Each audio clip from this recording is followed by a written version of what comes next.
Just moments ago, you saw it here live from Chopper 2. This is like nothing we've ever seen before. As we watch, a direct threat. Hijacked. Hijacked. And hijacked. So many attacks. Hijacked plane. Terrorist event. Terrorists. High terrorist alert. Terrorist threat. Terrorist target. Terrorism. Terrorist attack. So I started freaking. An explosion. Explosion.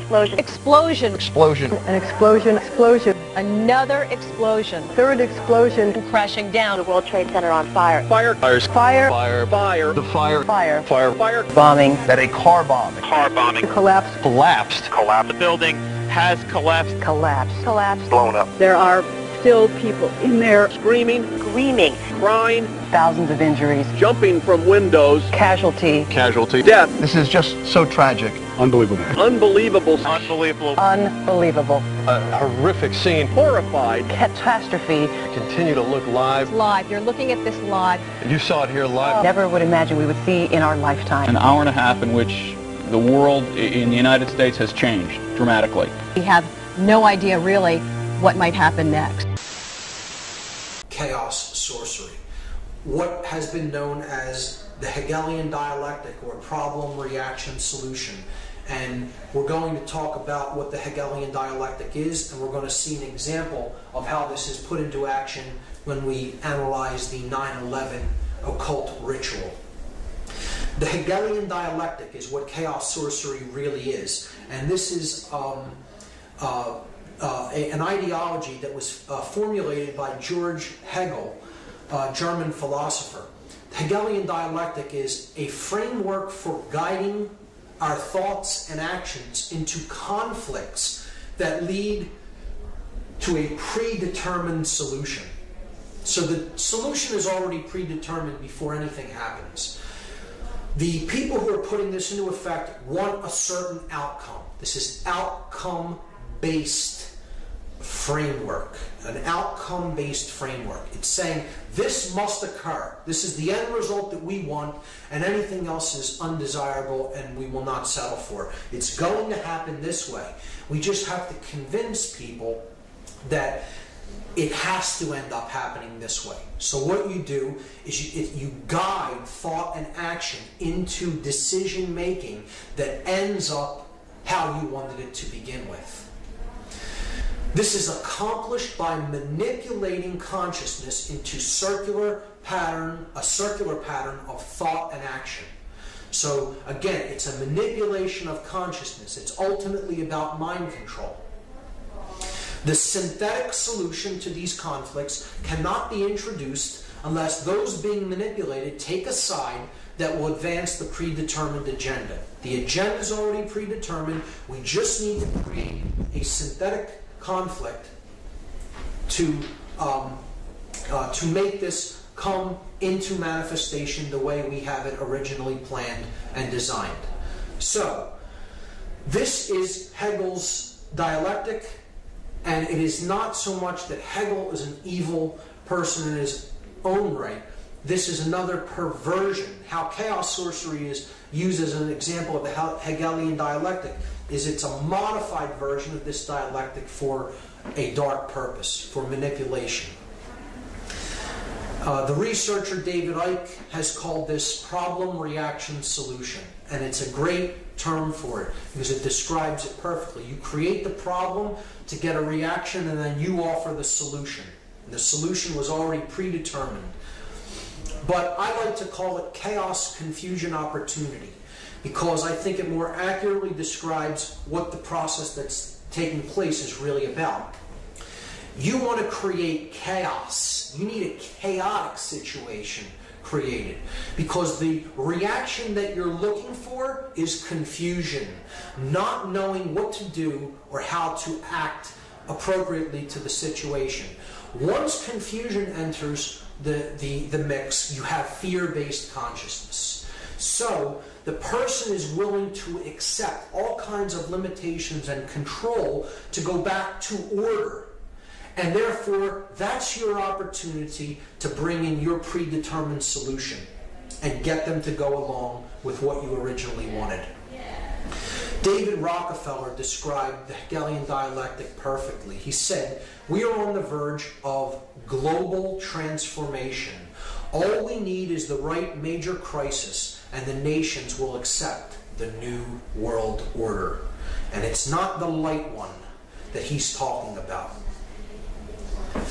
This was the major crisis that they introduced. The events of 9/11/2001 was an example of the modified Hegelian dialectic. It was an example of chaos sorcery. It was an occultic ritual of human sacrifice that involved three major examples of occultic symbology and ideology in the work to create the synthesis that they were looking for. And those three occult schools or occult ideologies. People to accept.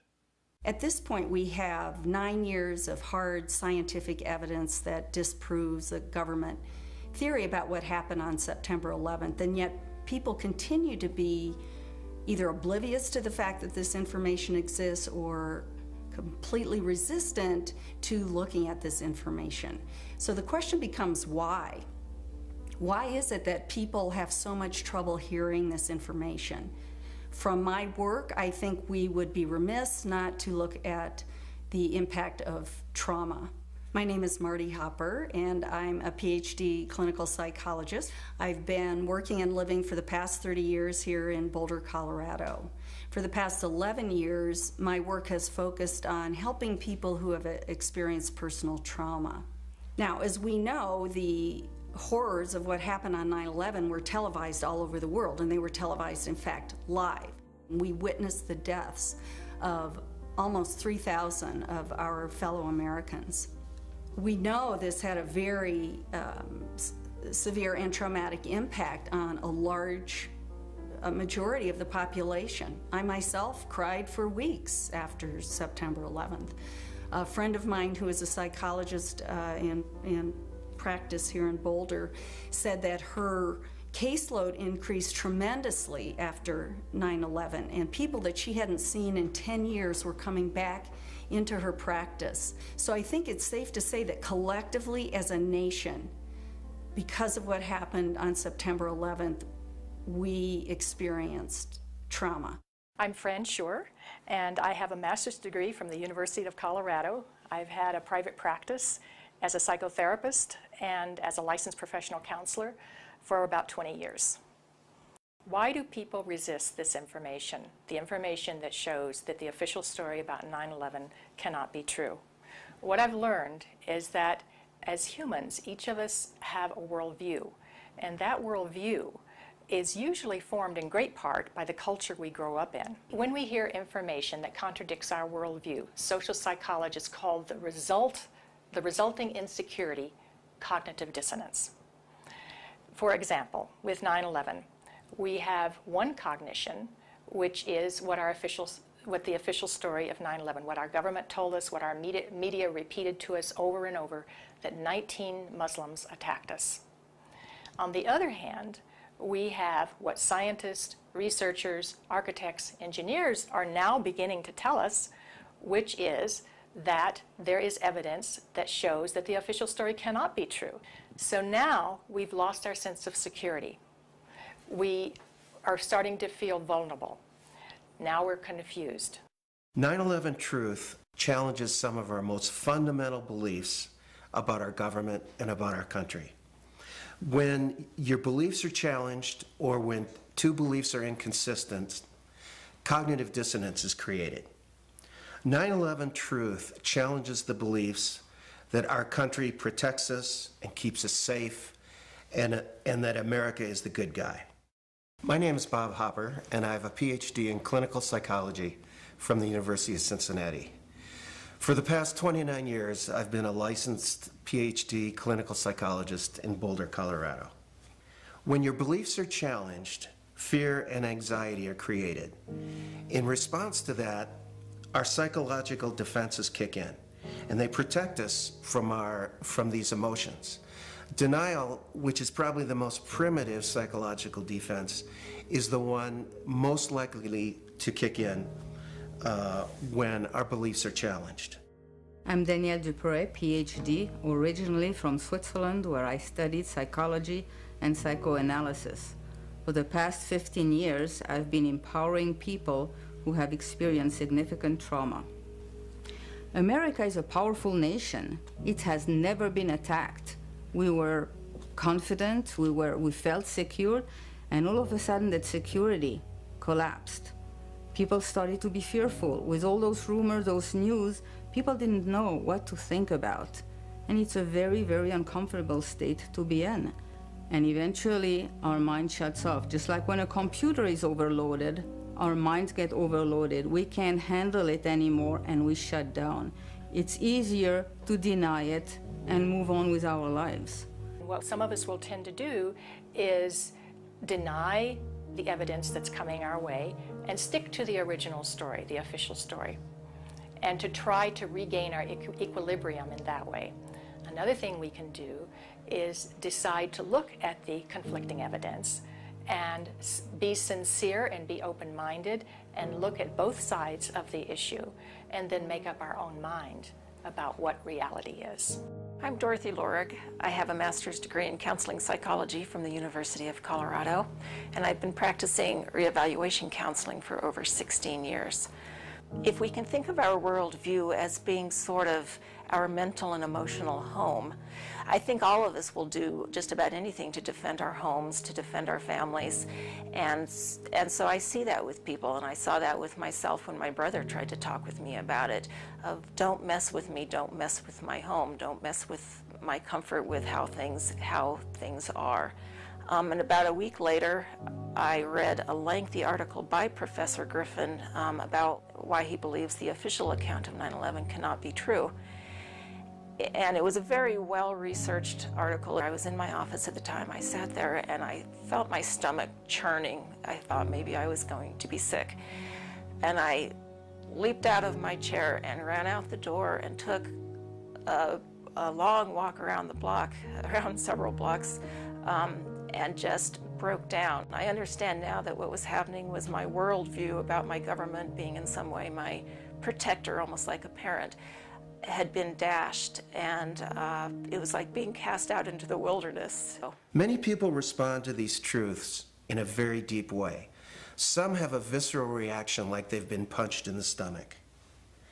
To begin to accept the possibility that the government was involved is like opening Pandora's box. If you open the lid and peek in a little bit, it's going to challenge some of your fundamental beliefs about the world. Well, here are a few of those spontaneous initial reactions to hearing the contradictory evidence about 9/11. I don't want to know the truth, or I'd become too negative and psychologically go downhill. I'm not sure I want to know. If this is true, then up would be down and down would be up. My life would never be the same. Fran, I refuse to believe that many Americans could be that treasonous. Someone would have talked, but these are beliefs. They are not scientific facts, but these beliefs do keep us from looking at the empirical evidence. So whenever we say, I refuse to believe, we can be sure that the evidence that's coming our way is not bearable and that it's conflicting with our worldview much too much. Denial protects people from this kind of anxiety. As I thought about all of these responses, I realized that what is common to every one of them is the emotion of fear. People are afraid of being ostracized, they're afraid of being alienated, they're afraid of being shunned, they're afraid of their lives being inconvenienced, they'd have to change their lives, they're afraid of being confused, they're afraid of psychological deterioration, they're afraid of feeling helpless and vulnerable.